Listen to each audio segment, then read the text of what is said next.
नया नया गायक बड़ा गावतर गाना, काहे के बाबू इतना भइल दीवाना, भइल दीवाना। सुनो नया नया गायक बड़ा गावतर गाना, काहे के बाबू इतना भइल दीवाना। अभियो से मानिल सुधर जइब, जदि सन की त भेजा बाबू जेल जइब, जदि सन की त माथा बाबू जेल जइब।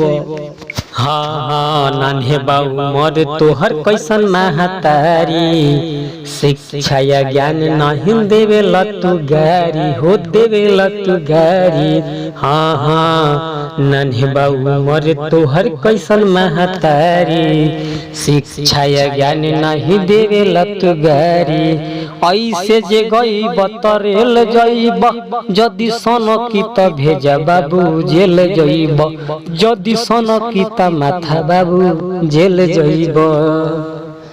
प्लीज इस वीडियो को ज्यादा से ज्यादा शेयर करें और लाइक कमेंट चैनल को सब्सक्राइब करें। जय हो, धन्यवाद।